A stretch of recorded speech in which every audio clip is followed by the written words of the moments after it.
দাঁড়াও। আইরে নদী, সাগর হয়ে যাইতাম হাসতা যদি, তুমি তো হাসলা না। আপনি প্লিজ সামনে থেকে সরেন, আর কখন এরকম রাস্তার সামনে এসে দাঁড়াবেন না। আমি তো সরবো না, তুমি এত শোনা, কথা বলো না কেন? উত্তর দাও। কি উত্তর দিমু? কি উত্তর দিবা জানো না? 1 বছর ধরে জিজ্ঞেস করতেছি, তুমি এখনো জানো না কি উত্তর দিবা?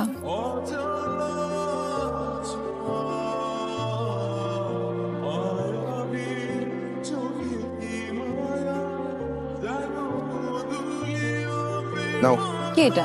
তোমার গিফট। বখাটে একটা ছেলে, কিচ্ছু করে না, বাইক নিয়ে লাফাঙ্গাগিরি মারামারি। এইরকম একটা ছেলের সাথে তোর এত খাতির কিসের আমি তো বুঝি না। নাকি ওর কাছ থেকে বখাটে হওয়ার তালিম নিতে? মা, তুমি ওকে যতটা খারাপ ভাবছো অতটা খারাপ না। ও অনেক ভালো একটা মানুষ। ও পড়াশোনায় যেরকমটা ব্রিলিয়ান্ট, আবার খেলাধুলা টপার। এই যে দেখ, এই ছেলের সাথে ঘুরতে ঘুরতে কেমন বেয়াদব হয়ে গেছে। শুধু ব্রিলিয়েন্ট আর টপার হলে তো হয় না, ভালো মানুষ হতে হয়, ভদ্র হতে হয়। তোর বয়স কম, এসব বুঝবি না। মা, আমি বুঝি মা, আমি ভার্সিটিতে পড়ি, আমার বুঝার ক্ষমতা হইছে। শোন, এতই যদি বুঝতি এরকম একটা ছেলের সাথে ঘুরতি না। অনেক কষ্ট করে, সংগ্রাম করে, চাকরি করে নিজের একটা অবস্থান করছি, 10 জন মানুষ সম্মান করে। তোর সামান্য ভুলের জন্য এই সম্মান আমি ধুলিসাৎ হতে দিব না। তোর সেমিস্টারের পরীক্ষা শেষ, এই মাস তো বিয়ে, পাত্র আমার পছন্দ আছে। আর কোনো কথা আমি শুনতে চাই না। আপু, আমি জানি তুমি আবির ভাইকে অনেক ভালোবাসো, কিন্তু কথা হচ্ছে আবির ভাইকে তোমাকে ভালোবাসে। আবির ভাই অনেক হট টেম্পার, ঝোঁকের মাথায় সবকিছু করে। আমার কিন্তু যথেষ্ট ডাউট আছে আপু, ও তোমার বিষয়ে এতটা সিরিয়াস না। এই আবির, এদিকে এদিকে আমার কাছে আয়। এই যে টেবিলে তো এলোমেলো, হ্যাঁ, সোফা থাকবে স্টেজের সামনে, জ্বলতেছে, কিছু বাতি নিভে গেছে। তোমরা কি কাজটা ঠিক মতো করবা না? প্রথমে টেবিল ঠিক মতো সাজাও, তারপরে স্টেজ সাজাবা, বুঝছো? কি মিষ্টি এটা। তুমি যাও, এতগুলো টাকা মানুষের খাওয়াইতেছে, দেখি একটু চেক করে দেখি। নদীর লগে দেখা করছস? করছে। কোনো সিগন্যাল দিলি না যে? লাভ হইতো। কেন লাভ হইতো না? কেন ও যাইতো না। চাইতো না মানে কি? কি কথা আমি বুঝতেছি না কিছু। এই বিয়ে ওর ইচ্ছাতে হইতেছে। ওর ইচ্ছাতে বিয়ে হইতেছে, এ না থাকা দরকার, চলেন থেকে বাইরে। করা যায়, আমার ভুলের প্রায়শ্চিত্ত আমার করতে হবে। সবাই যেন আমার হাতে শেষ করবো, আমার হাত করে বিয়ে দিন, তারপর আমি যাবো। যা তোরা যা।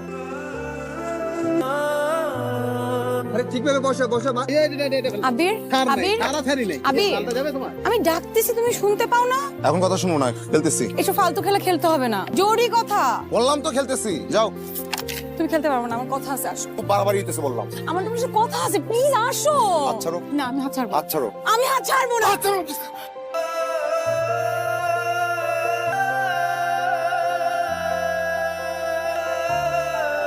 মুডটাই নষ্ট করে দিয়েছে। যাও।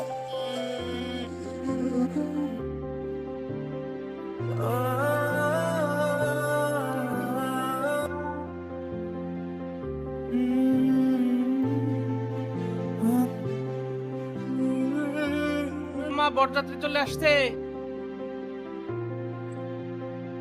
এই সবাইকে বসাও ঠিক মতো, বসো। এই সবাইকে ঠিক মতো বসাও, হ্যাঁ। মামা, খালি মুখে আর কতক্ষণ বয়া থাকুম, কিছু দেন। এই আবি, এদিকে কি করতেছো? দাঁড়া আস্তে আস্তে দেও ওদিকে। আমি একটু ভিতর থেকে আসতেছি না। ও ভাই, তাহলে দায়িত্বে আছেন না বর দেখার? আচ্ছা, আপনার সাথে পরিচিত হই। আমাদের সাল সম্বন্ধে সরি, একটা মিসকমিউনিকেশন হয়ে গেছে, বলবো জর্জি, কিছু মনে করবেন না। আপনাদের কি লাগবে? তো পাইনস হয়ে গেছে ভাই, মরমত মিষ্টি জাতীয় কিছু দেন। আমি আছি না, এমন শরবত খাম ওরা সারা জীবনে বলতে পারে।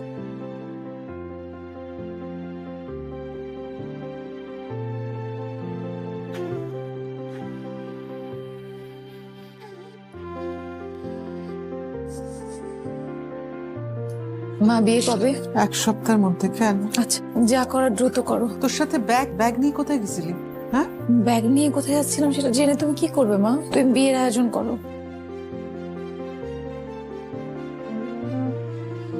এই কাকা, অনেকক্ষণ থেকে তো বয়ে আছি, কাজই নাই, বিয়ে শাদী হইতেছে না, কি সমস্যাটা কোন জায়গায় বুঝলাম না। আজব একটা কথা, কি রে ভাই এটা? কাকা বিয়ে হবে কেমনে? শুনতেছি মায়া তো পলাইছে। কি হইছে? আমগরে না বয়ে রাখছে, মাইয়া পালাইছে। তো গার্ডিয়ান কই? আগো মাইয়ার গার্ড, এই মাইয়ার মামা খালা চাচু কই? সরি ভাই, সরি। কি সরি ভাই? আপনার আজব কথাবার্তা আবার প্লিজ কইতেছে। আমাদের মান সম্মানের ব্যাপার, এইভাবে ডেকে না আমাদের অপমান না করলে পারতেন। এরকম একটা ঘটনা ঘটবে ভাই আমরা ভাবতেও পারি না। আমরা খুব লজ্জিত, আমাদের ক্ষমা করে দাও। না কেমনে হইব? এত অপমানের ভিত্তি আবার। এই আসিফ, চল।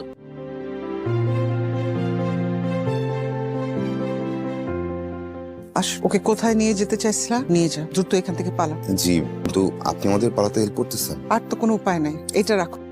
কই রাখো? এটা রাখো। মা, এগুলো কি বলো? বাড়িতে এত লোকজন, এত আত্মীয় স্বজন, সবাই তোমাকে দোষ দিবে। মা, তোমার মান সম্মানের কি হবে? মান সম্মান দিয়ে কি করব? আমার যা অর্জন, যা চেষ্টা, সব তোদের জন্য। কিনা থাকলে তো আমার মান সম্মান দিয়ে কি? কোথায় যাবো আমরা? কোথাও যাবো না, সারা রাত রাস্তায় রাস্তায় হাঁটবো। মানে? তোমার মতো বললো যদি খুশি চলে যেতে। আমার আব্বু আম্মা আমাদের একটু খুঁজো। পাগল। পারবা না? পারবো। চলো হাঁটি। ঘুম ঘুম চাঁদ ঝিকিমিকি তারা, এই মাধবীরাত আসেনি তো বুঝিয়া জীবনে আমার।